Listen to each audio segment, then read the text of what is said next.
Welcome you all to our Brazilian debates. We're having today the theme renewable, non-renewable, and sustainability. And we would like to welcome our guest speakers, Dr. Rodrigo Pena from our Geography Department and Dr. Sergio Fontoura from our Civil Engineering Department. Each speaker is gonna have 15 minutes to present their ideas, and then we're gonna have the debates.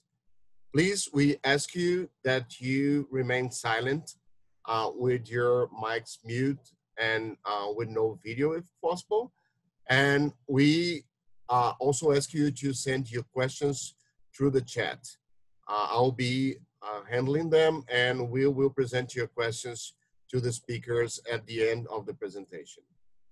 I hope you all have a very good debate and enjoy your time with us. Welcome once again. So to start our debate, I'll give room to our professor, Sergio Fontoura, who will start talking to us. Sergio, please. I think it was the other way around. It was Rodrigo then? Yeah. Okay, sorry. Then I'm sorry. Rodrigo, please. That's fine. This is you. Hello, everyone. Good morning, good afternoon, good night. Depends on where you are right now. It's a pleasure to be here. It's an honor to be part of this program, this project. So as time goes by, let's get going, let's get started, because I have only 15 minutes to try to get a nice message across. All right. So I hope everybody enjoys. And by the end, we're going to have a chat, a conversation. So I'm going to share here with you guys a PowerPoint so that we are all on the same page.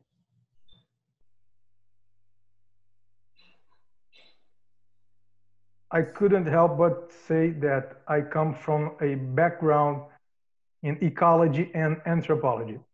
So most of the things I'll be talking to you guys now is coming from this experience as a researcher and professor in this area. So is it fine there? Everyone got it? My presentation is on? Cool. So we're gonna be talking about energy, cultures, and sustainability. Rodrigo Pena, my name, okay, geography and environment. Just a moment here because there is something blocking my view. Technologies. All right. So back in the day, actually, specifically in 1943, an anthropologist, a scholar, American scholar and anthropologist, very famous back then, Leslie White, said things like this. Very interesting, but also controversial. Cultures evolve as a way, as the amount of energy obtained and put to work increases through technology.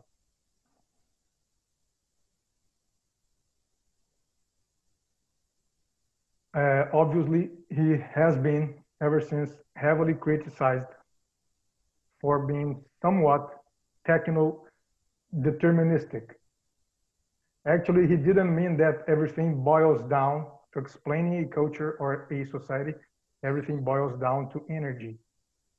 But he made a very interesting point, that energy and culture are indeed a coupled system that ties people to the environment. And understanding cultures, I would say, as an adaptation to the environment, which is one of the many ways to understand, to portray what a culture is, requires assessing how people perceive and use energy. And that was, I guess, was his main thesis and his point. Check this out. Which one of these societies needs more energy to be built and to be maintained over time? How much energy does it take to be a New Yorker or a Carioca, somebody who lives in Rio de Janeiro? Take a look at your left. These guys are hunter-gatherers somewhere in Africa. I don't know exactly where. To your right, you can see it's New York, Times Square. I'm calling them pizza-getters, love Americans. It's a joke, but just to make the point that these two societies require completely different amounts of energy and technology, but No one can deny that to reach, if we want to reach something close to being an American or something like that, it takes lots and lots and lots of energy. Kind of same pattern here, same point. To your left, we see a canoe made from scratch by indigenous peoples in Brazil. Down there, you see even a naked butt, right? An indigenous guy building a shack. And to your right, you see the amount of energy and material and resources that it takes to become an urban, to sustain an urban life. Leslie White noticed that these social cultural differences are really rooted in distinct forms and intensity of energy access and use.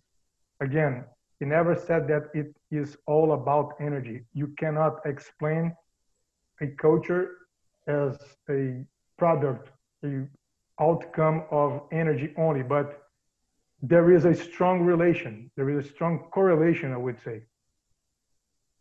So I'm posing this question for everyone to start thinking. Are developed countries more advanced in many ways, which they are, than emerging economies because they have access and used lots of energy? Well, the short answer is yes.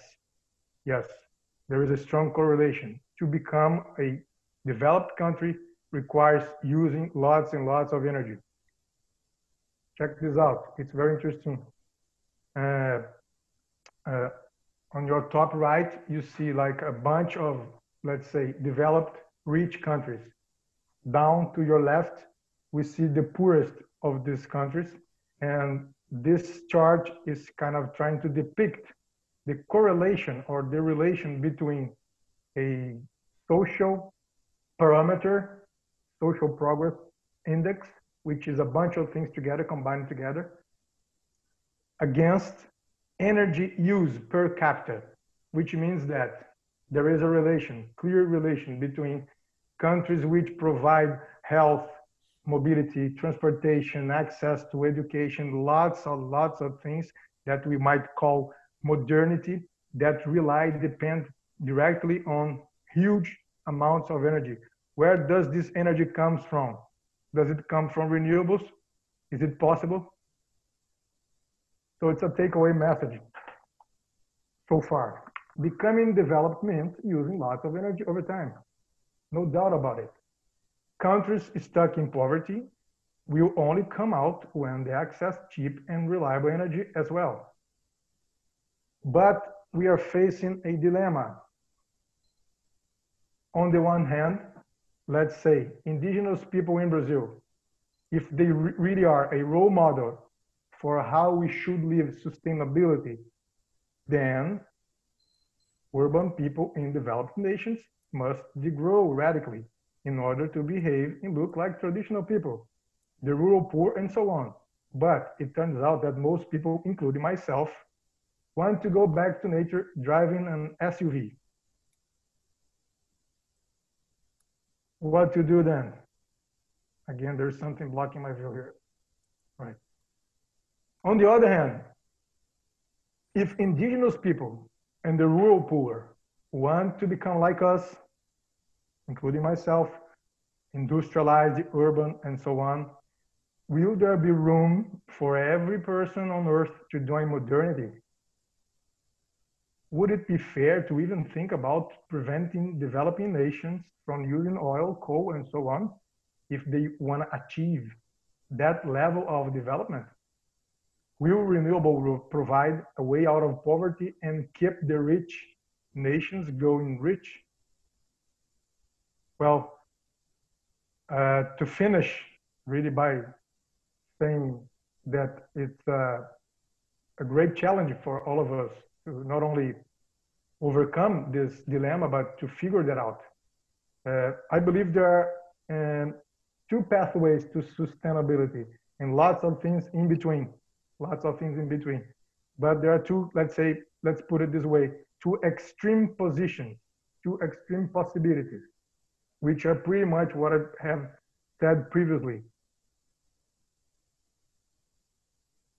There is the traditional way becoming like indigenous people and living like this, moving along, driving on horses, living in households like this, or going along with modernity, driving electric cars, buying really fancy, expensive houses powered by solar, wind, and stuff like that.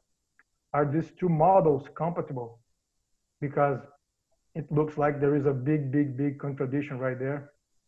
Many people are pushing us to go back to nature, having indigenous peoples as a role model, as I said. But on the other hand,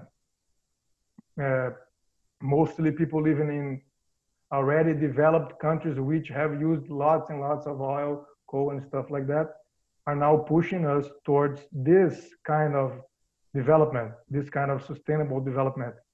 Are we gonna reach in between, somewhere in between? Which way we should go? Can we afford both? Thank you so much for your attention. I kind of have speeded up my talk, which is good. We have time to go over and discuss. Okay, thank you, Rodrigo, for your first part of the debate. And now we'll give room to Dr. Sergio Fontoura, who will give his presentation.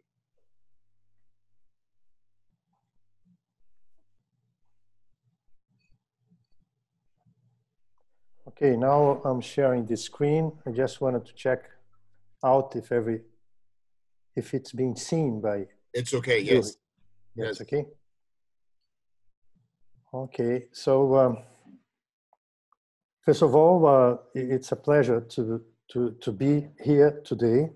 I welcome everyone in the room to this well-planned Brazilian studies seminars. I've been involved with this seminar for a certain number of years on the presential mode with some visitors at the university. And I thank again the International Office for putting this together and for giving me the possibility to contribute to that. I will start with some words of warning about the theme of energy. This is a theme that it has it's great complexity to plan, to develop, and to manage the theme, and its close connection with the environment must not be overlooked. Right?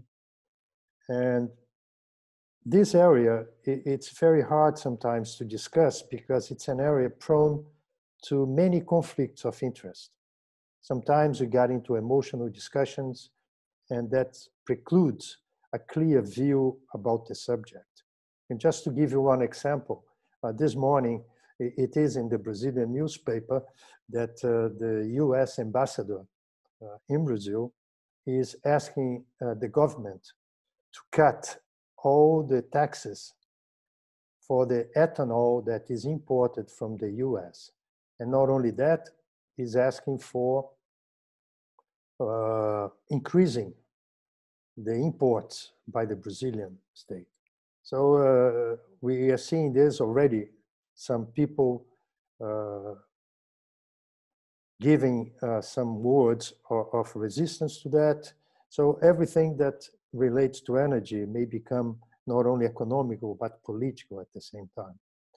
And what I have left out of this presentation, I did not touch the Brazilian state organizational structure that deals with the theme of energy, both at the federal and the state level. I will not touch the Brazilian legislation, the regulation and surveillance, and I will also skip the commercialization of energy. All of that would be very important to discuss with you in the Brazilian scenario, but we just don't have the time for that. So I apologize for that. What I will present rather is a brief overview of what we have at the moment in Brazil, and that considers the supply and the demand, the energy sources, and we will end up discussing the CO2 emission associated with the energy supplies. I think all that will give a good complement Professor Rodrigo's talk, and will help us perhaps to put the two things together at the end in a good debate. So I will start with some basic definitions, which I think all of you already know, but I think just to warm up, it's important that I do that. So we are talking about the renewable energy that is produced from sources that do not deplete through time and can be replenished within a time period. Consider here a human's lifetime. We have the common examples here: wind, solar, geothermal, biomass, and hydropower. On the other side, we have what is called the non-renewable energy, that of course comes from sources that we think, and most of the time they will be not replenished in the near future or in our lifetimes. So some of these energy sources are the coal, petroleum, natural gas, uranium, and these are the bad guys, so to speak. When we talk about the theme, non-renewable does not have good publicity, good newspaper headlines.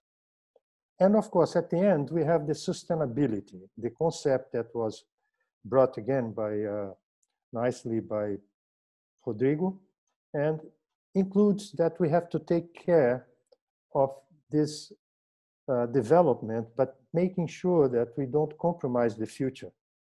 And this concept, I think we should point out, that must be associated with three pillars, and this being an economical, an environment, and a social scheme. And we informally would say the profits, the planet, and the people. So the renewable energy, we should remember that depends upon non-renewable resources. So when we talk about renewable energy, we forget about mentioning that we need non-renewable resources to generate renewable energy. And the energy production cannot violate in any moment one of the three pillars for sustainability: the economical, the environmental, and the social. If we allow that, we're going to have a number of conflicts, and we won't be able to proceed with this, with a healthy discussion on the topic. So just to give you an idea about what we will be talking about, we have a country that is the 6th in the world in terms of population. We have about 215 million people. We are very large in area, and we generate a tremendous number of money every year. So it's a big challenge to provide energy for all the inhabitants of Brazil. So please make sure that you keep that in mind, because the challenges are very large indeed. So how much energy is used in Brazil? So I will start presenting here some numbers that will help me to get the message across. And the first one is the amount of energy that is supplied by the country. So we have this number here that is equivalent. It's used in this unity, millions of tons of the equivalent of petroleum, and that represents a tremendous amount of energy per year. And this slide is just to point out about the losses. When we talk about the supply of energy, of the generation of energy, we have a tremendous amount of losses. We are talking here about almost 12% of the energy produced is lost. So that is a point that it's a good research topic, and a good investment is to save energy, or to not only to save, but to avoid the losses. And the role of the renewables in the Brazilian energy matrix, it's very nice. We have here numbers that we are about almost 50% of everything that we produce comes from renewables, and that's a good thing. And compared to other countries, we are, I think, doing very well. And this is the distribution of the total losses. We have, when we generate energy, we lose a lot in the electric power plant, in the transmission and distribution of energy, electricity.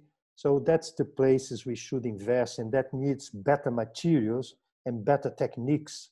So we need to develop technology to reduce the losses. And which energy is used in Brazil. So we have here a slide showing the components of the energy that's supplied by sources.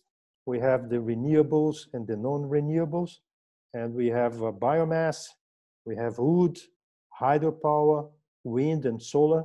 And for the non-renewable, we have natural gas, mineral coal, uranium, and petroleum.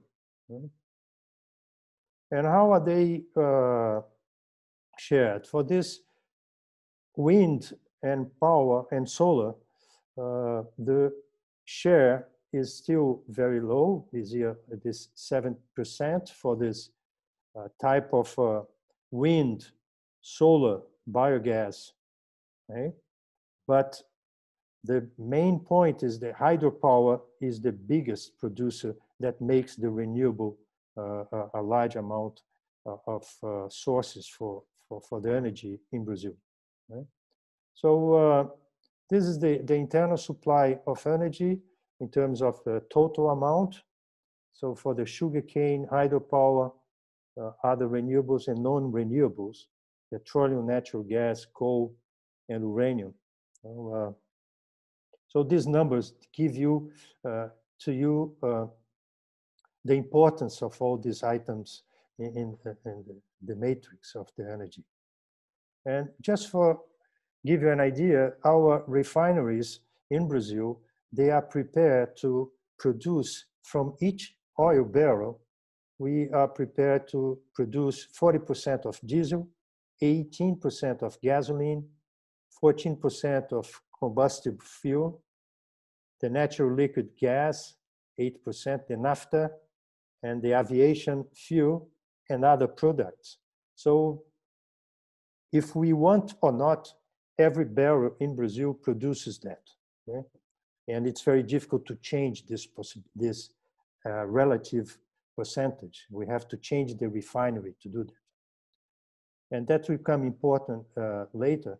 And the consumption by energy sources, we have, of course, a lot of diesel that's being consumed, electricity, and this is basically, we're going to see later, associated with the consumption. What is the sector of the economy that consumes that energy? Okay? It's very interesting to just let you know that due to the Brazilian law, the country is forced to use biodiesel mixed with the mineral diesel in such a way that it's an encouragement to produce biodiesel in Brazil. So we are seeing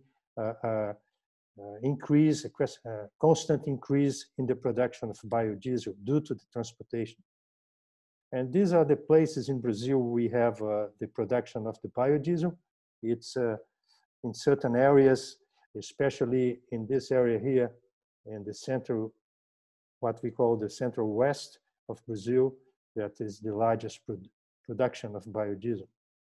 And the ethanol production is concentrated in the Northeast and in the state of São Paulo. And these are two very strong players, and they do a lot of lobbying, these ethanol producers in Brazil. And the wind power, we have here the locations of the wind farms. It's, of course, mainly along the coast, and we are getting a pretty decent increase every year of the production of wind power.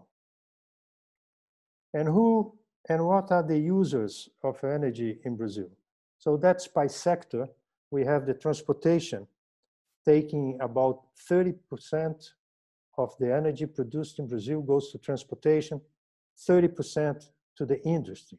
So altogether, these two sectors, industry and transportation, they take care of about 63%.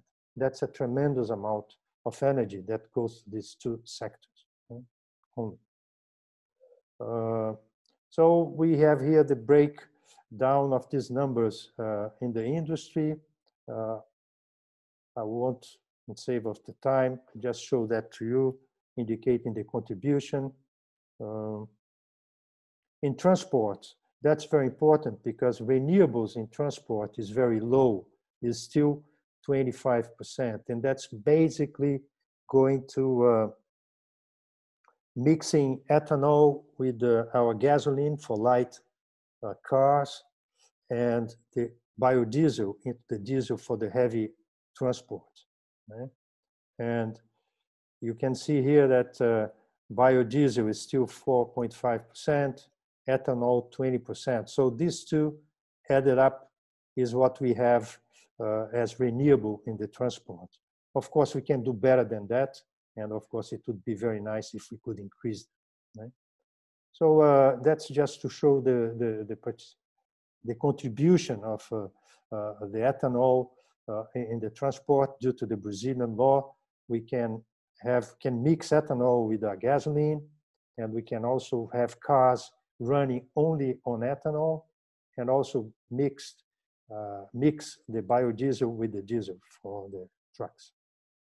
And for households, we have the mainly participation is hydropower in electricity, and that takes most of the renewable for the consumption of all the residents. And we have the electric power in Brazil, which is mainly hydropower, but it's for the country, it's very important in such a large country to integrate all the network of energy. So we have to rely on thermal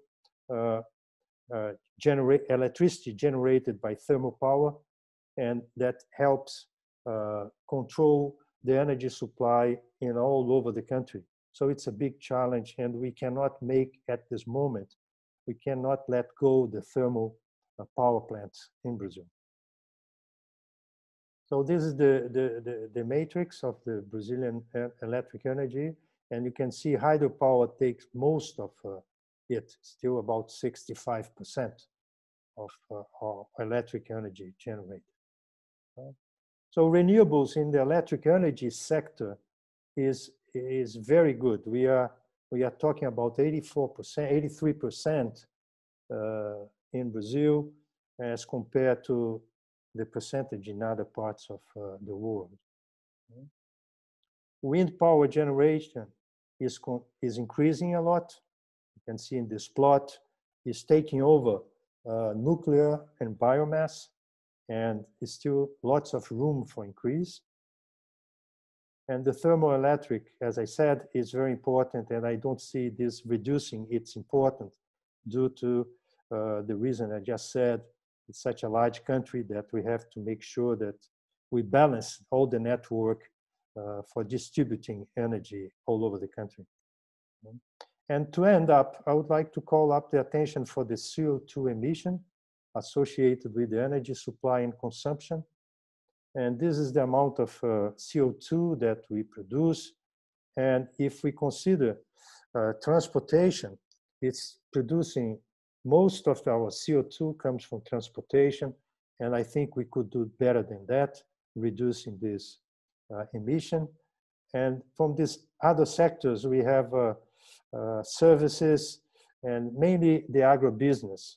We have to make sure that we also reduce the production of CO2 associated with that.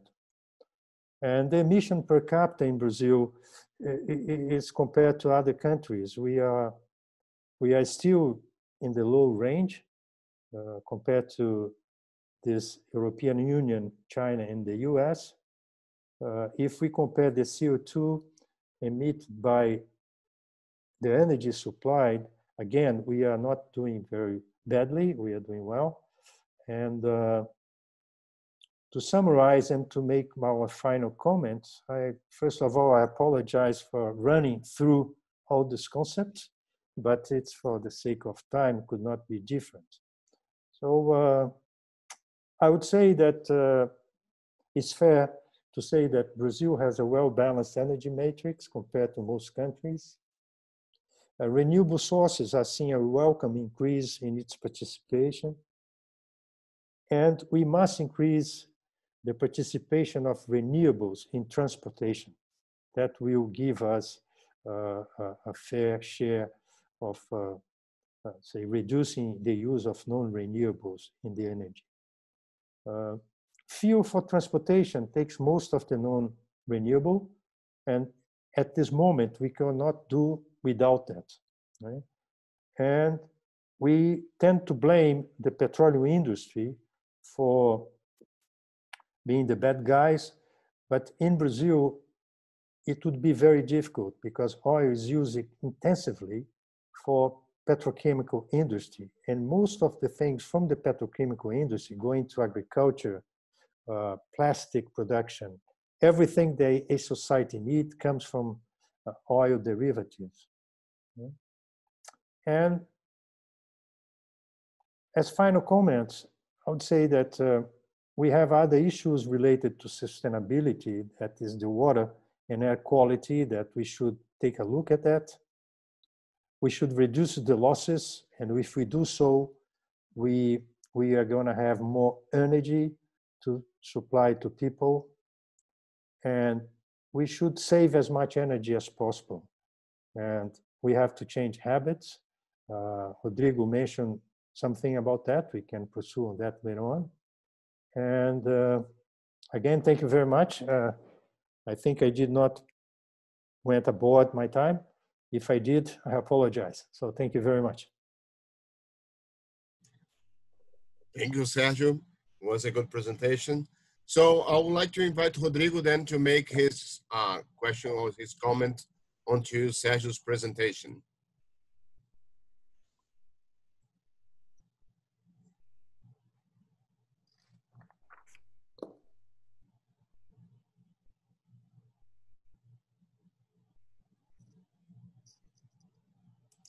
Rodrigo, seu microfone está desligado.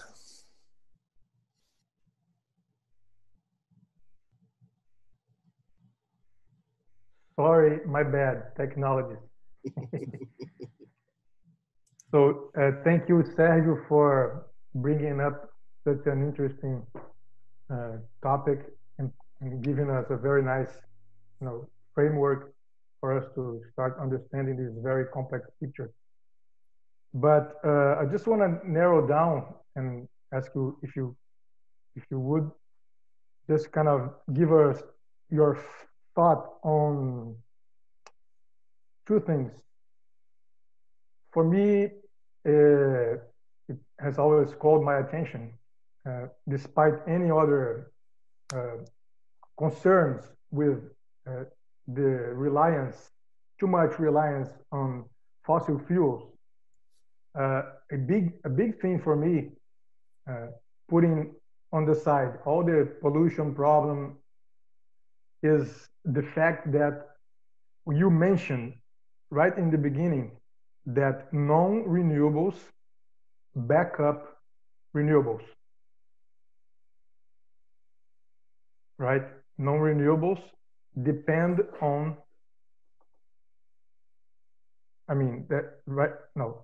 renewables have to be backed up. Renewables have to be backed up by non-renewables.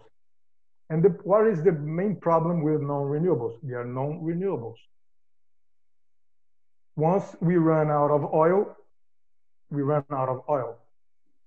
And for instance, our agriculture, the food that we have on a daily basis, the food that we export, and that makes our GDP really substantial in this area, is heavily dependent on petroleum, on fossil fuels.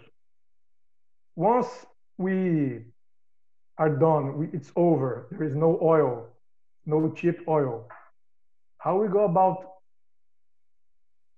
producing this kind of industry, providing food, how we kind of displace oil and kind of substitute, because it seems to me that the math simply it just doesn't add up.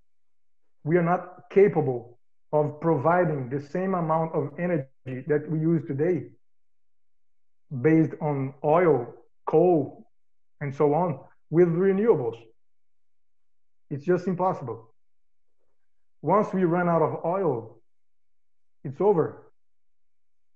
How are we going to change? How are we going to move from heavily depending on oil to a society that is moving towards my second example? There is a society dependent on renewables. Or would we go back to nature? Yeah. Trying to like, no, let's pretend we have never been moderns. We don't rely on this much of resources and energy. Let's go back. Let's learn with our friends, neighbors. Let's learn from indigenous people, and we have to live like them, because that's the way out. Okay, Rodrigo. I think your question gives me the opportunity, first of all, to say that I'm not an advocate of non-renewable sources such as petroleum, even though I work with petroleum at the university. I do not say that is I would say that absolutely necessary. What I said about the renewables being dependent about non-renewables is that even what we call renewables, they require non-renewable resources. For instance, a solar panel needs rare minerals, which is a non-renewable resource. Even steel to produce the windmill it's a non-renewable resource. So we are talking about a renewable energy methodology, but to build up the infrastructure, we need to use non-renewable resources. So that's what I wanted to say at that stage. Mm-hmm.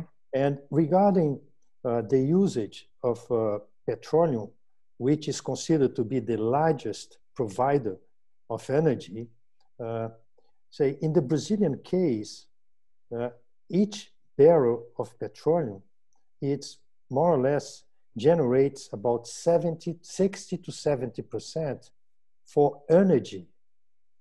And this energy goes pretty much to, let us say, to the transportation sector. The other 60 to 30% goes to the petrochemical industry. That's even medicine, aspirin, uses components that comes from petrochemical industry. So I don't see how we can get a way of not using that. We're gonna have to find another alternative. And I believe that people will in the future find that. No question about it, because necessity is the mother of creativity. So we have to become dependent upon a solution, then we create a solution for that. So basically, I think Brazil's case, it's very comfortable because we have a well-balanced matrix. We are learning, and we still have not get into the debate of saying how, say, a windmill or a wind powerhouse can be bad for the environment. How many birds are killed by this huge, I forgot the name, these wings. Eh? The accident, they are very accident prone. They catch fire very easily. And the solar farms change the temperature around the farm. So it's also very bad for the environment. And we are not discussing that. And I don't want to get into this debate, but what I'm saying is that it's a topic. When we mention renewable energy, we tend to think we are talking about a panacea. We are talking about, okay, as soon as we control that, we have solved all our problems. I don't think that if we don't make use of non-renewable resources, we cannot produce energy. That's the point. We have to use it wisely, and we have to increase this time of life, so to speak. And just to give you an idea, that's very technical from the petroleum sector. We only take out of a petroleum reservoir, we only take about 30% of what is in there. If we develop technology to remove more, we don't have to find new oil fields. We just have to learn how to recover more of the oil and the hydrocarbon that is underground. So I think we still have, when I started that, I said, well, oil is going to run out in 10, 15 years. And I'm about to retire and it still has a lot of things to go. And I would say that people coming into the area will retire in this area, unless we have a tremendous breakthrough and we find out another source that completely kills the use of this non-renewable energy source. Because I guess most people have heard at some point that we reached peak oil. I've heard this thing twice at least. Yeah. We reached peak oil. We are doomed. We're going down. No, that's not the case. Yeah, because renewables are not the same as clean and green. That's the point. That's one of the major points you're trying to make. Yes. We are trying to make here. And that's absolutely true. It's not, renewables are not the same as clean. People take it for granted when renewables are just another possibility. They're not going to save us from anything. In some instances, they will work. In others, it might even harm people and the environment. Yeah, completely agree with that. Yeah, this is something that should be added to one agenda for scholars, and because there is a tremendous amount of money that is invested by the government into renewable energy, and we don't know exactly how much money is in there. For instance, in Brazil, for the foreigners listening to us, is the alcohol, ethanol, and the wind. They are the alcohol, for instance, it's like a mafia. You know, we have two mafias. We have one in the Northeast that basically the old sugarcane plantation in the state of Pernambuco and Ceará, Rio Grande do Norte. And we have in São Paulo. And these two groups, they have a tremendous lobby, and they sell energy, very expensive energy, to the government, which is subsidized, okay? And we don't know how much money goes into that. And that money could be used for other things, for other needs of the people at the moment. So it's a very touchy issue that we have to make sure that in a discussion, we bring all that together. We don't stick to only one point of the problem. Okay. Sergio, would you like to make any comments on Rodrigo's talk? Yes, I think that Rodrigo's talk goes very much along this line of paying attention what is in this question of integrating energy to a social development, because the concept of development, as he showed very nicely, the hunter-gatherers and the pizza-gatherers, what is development? How you can say that we have a developed society in that? Okay? But Of course, we have just would like to ask, say, using his expertise as anthropologist, how he sees that, how he looks into this question into the future, how say look at what people desire, what does the people desire now, how will they be fulfilled? Because it's very nice to be at a bar, drinking a nice beer and discussing energy. But then when you leave the bar, as you said, you drive your SUV, okay, and you go home. So how we close this circuit? Say, how are we going to convince people to be more energy conscious? And of course, more on guard against any measure that the government takes in order to break the equilibrium. Well, I guess sometimes people's mindset only change when they really face shortage of resources, or when people come together, bottom up, not following international institutions, governments, organizations that are national or even above. I think that people only comply with, I would say, rules when this is absolutely clear on a daily basis, when people feel that they are part of it, they are being affected by it, and they're changing it. So I believe in changes from bottom up. And I don't know, first of all, I don't even have a clear picture of what the future looks like in terms of it.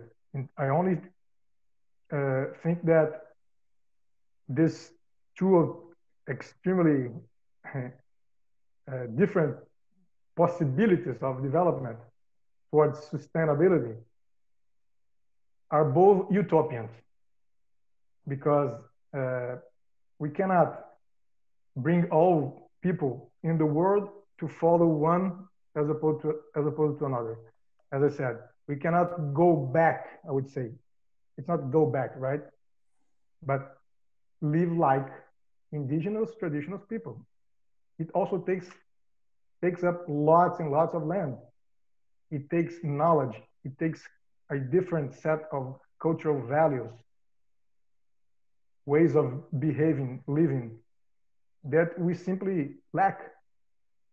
And to invite all these people to come along and move towards modernity also is a challenge, because we've been saying this for over 30 years. The world is finite, blah, blah, blah. We cannot support this many people doing the same thing. Who knows what the limit is? Who knows what the limit is? But there is some. And I guess that something in between has to pop up. I don't have an answer, but we are here exactly to make this kind of provocation to debate and to kind of see ourselves where we are right now. And don't be hypocrites, thinking that we can save nature driving an SUV, or the other way around, because we're not going to go back and live in a shack in the middle of the Amazon. How we go about this? I don't know. Okay, thank you, Rodrigo. Thank you, Sergio. So we've got a few questions here, and we'll start with the first one, which is there a correlation between culture and energy with regard to being developed or not? Have more to do with accessibility to the energy and the actual configuration of it, or the actual configuration of it? I think both, because I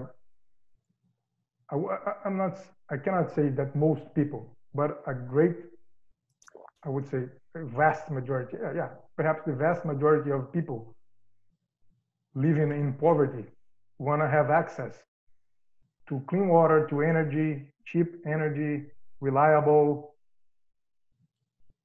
And who knows if most people don't want to live like us in urban areas like Rio de Janeiro and surroundings. And who are we to say, no, you cannot? You should not, because it takes a toll on the environment. Because as we move along, people are kind of comparing, you know, this world is absolutely connected, globalized. People are seeing each other. People know how people living in China. And let's say, I want to be like them.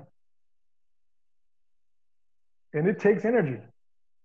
If I want to live like people in the US, if I think it's a model, development kind of developed nation that I want to look like in the future, it takes energy. And it won't be renewables that will take us there. That's the point.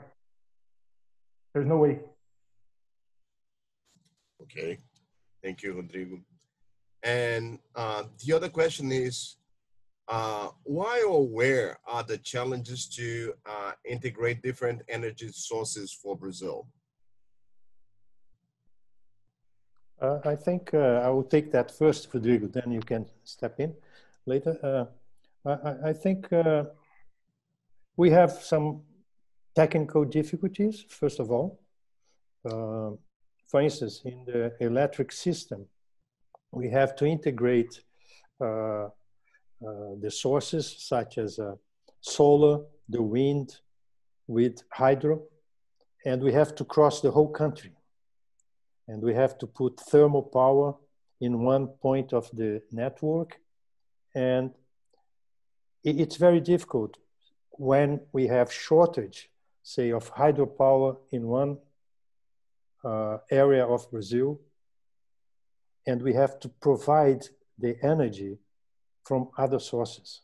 So it's a technical integration, and sometimes we have not, it's not very common in Brazil, but we had some incidents years ago about a major power failure in the country that started in the south and spread throughout the southeast of Brazil. And that's due to this kind of difficulty in integrating. But what I see that's also very critical is to negotiate the financial aspects of it. It's very complicated because I didn't touch here about the commercialization of the energy and how much money the government subsidizes, gives to the producers. So I would say, to answer this question shortly, in a short basis, I would say that we have two challenges, which one is technical and to integrate the networks. And we have old equipment in some areas, we have to refurnish or completely renovate the system, and that costs money. And also the other is to go with the legislation and the commercialization aspects of the energy. We have to have very good negotiators to do that in order to integrate the renewables with the non-renewables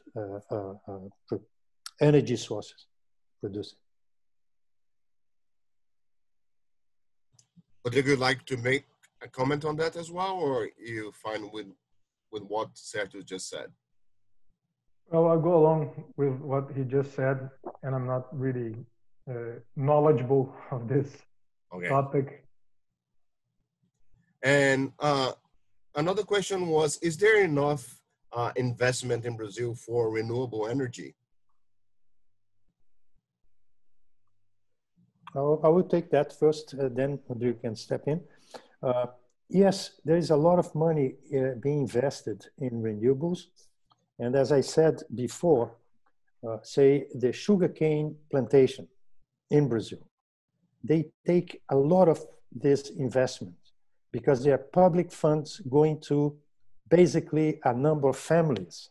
We can say this huge sugarcane power plants, or they belong to families, right? So if you go to the state of São Paulo, there are huge areas that are being used for sugarcane plantation and producing energy, and in the Northeast. And all this is heavily subsidized by the government. And also there's a lot of programs for energy saving and also for biomass. And anyone interested on that, if you write to the international office, and if I get your question, I can provide you with some documents from the authorities in Brazil. Most of them, of course, will be in Portuguese, but we can make sure that you can receive this information. There are plenty of information on this aspect. Okay. Sergio, I just read on the news that the federal government is dropping all the taxes for importing solar panel pieces, which is gonna absolutely benefit, the spread of solar panels all over Brazil. Just heard about it. I didn't read that, but if that, as you said, it's good news. Eh? It's good news. At least we'll promote more, even though the solar energy in Brazil is still very small compared even to wind power. But it's good news, especially for small areas, small farms that can benefit a lot. So Brazil, household appliances, lots of it. Yeah. If you travel, last year at the end of the year, I spent a couple of weeks in Morocco, and it's incredible the amount of solar energy that country uses. Almost every house has a solar panel on top of it, producing some kind of energy. Of course, that the economy of that I could not evaluate, but at least you see the energy being produced from solar, and that's good news for Brazil. Okay, thank you. So as one last question, one of our participants has made a special request for us, and we're just going to open her mic so that she can say her question. Her name is Jan Krasno. So Daniel, can you please open her mic?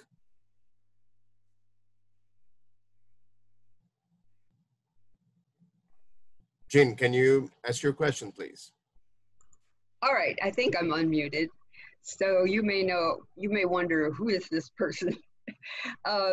So I am a professor at the City College of New York, and I've done a lot of work in Brazil at PUC-Rio, primarily with Monica Herz and so forth. So I have a long time interest in research in Brazil, and I'm teaching a course at City College with a Brazilian, Ana Carnaval, and it's a course on climate change, biodiversity, and the political process, and I teach the political process. So we're very interested in energy, greenhouse gas emissions, but I have a few questions particularly for Sergio Fontoura, and also thank you so much for holding this, and I hope you can continue inviting me. So, in the US, ethanol is primarily from corn, and it is also subsidized. And yet the criticism of that is that it takes food away. And we don't necessarily face food insecurity right now, but with growing population, we have to keep that in mind, food security. So I understand that primarily your biomass is from sugarcane, so it is not so critical in Brazil, but that was one of my comments. The other is government incentives. Now you talked about investment, but are there government incentives in wind and solar, particularly grants or tax incentives or something like that. And then the other issue is there research going on the storage of energy from wind and solar? That's, you know, something that is of interest here in the US. And I was wondering if anything like that is going on in Brazil. Mm-hmm. One other comment, when you were talking about how solar panels affect the climate, I have someone doing research in South Sudan in the desert, and they have solar panels in the desert. And at night, condensation forms on the panels, drips down into the sand, and now plants are growing in and around and under the solar panels in the middle of the desert. So just a few comments. Oh, it's thank you very much for your comments, and it's very nice to know that of your interest in the Brazilian scenario, and you mentioned PUC-Rio, which is my alma mater as well. So I'm very happy to see that we could perhaps communicate in the future. So I think that the situation of the ethanol, for instance, Brazil could be self-sufficient in ethanol, but there is this agreement with the US that we import ethanol from the US, actually from Iowa. That's the largest US producer of ethanol, and as you correctly mentioned, it's corn, comes from corn. Right? So right now, there is this major debate. It's a political situation because our president is very much willing to make Mr. Trump very happy. So it is say offering, so to speak, to reduce all the taxes, the importation tax from the US. So that is a political thing. We are going to spend a lot of money not collecting taxes from this importation that we could use for other things. But anyway, it's a political decision, and I think this has been done. Right? The Brazilian electric sector, as the petroleum sector, there is a system of royalties that is collected out of the production. So that money has to be used for research. So there is a regular call for proposals, and the electric sector also contributes to this fund. So every Brazilian university can submit a research proposal for renewables, because renewables is in the top of the list of the hot topics. So there is, I would say, if your colleague, a Brazilian colleague, could go and enter the Brazilian National Association of the Electric Sector, that could get all this information, that when the call for proposals are available, the amount of money that is available, and there is room for that to make research, not only from the technical point of view, but also from other aspects, such as you mentioned, your interest in political and all this, what is around the technical issue.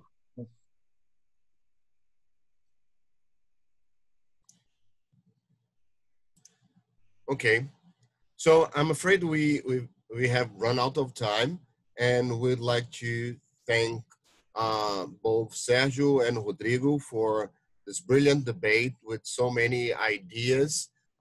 It is very interesting to have in mind that the situation in Brazil for renewable and non-renewable is still being thought, and we have a lot to dig in and to develop. So we need to have more about this. So maybe we can even have another session on discussing about energy in Brazil in this sense. So we'll also Ricardo, yes. Ricardo, so I would like to make my presentation available to everyone. And so if you contact Ricardo, he can immediately send to you a copy of the presentation. I already provided him with that. And I also will be available for any contact that you wish to make. They also have my email, and they can contact me at any time, and I'll be more than pleased to try to help you with your questions. That's perfect. I'm glad to share with anyone. Yeah, so Daniel just posted on the chat the email address that you can use for questions, for contact, so we can help you all with this email. And just for you to remember, we're gonna make an addition for this recording, and it will be available soon if you want to go through it again in the future. Okay, so thank you very much. Just one more thing. I would like you to have in mind that next week, we're gonna have planning cities in uncertain times, which will be debated by Bruno Magalhães from our International Relations Department and Dr. Ricardo Esteves from the Architecture Department. So we invite you all to enroll again and take part in this also thrilling Brazilian debates that we'll host on August 6th. Okay, thank you very much for your participation. I hope to see you all next week and have a good day. Thank you all. Bye-bye. Thank you all. Thank you.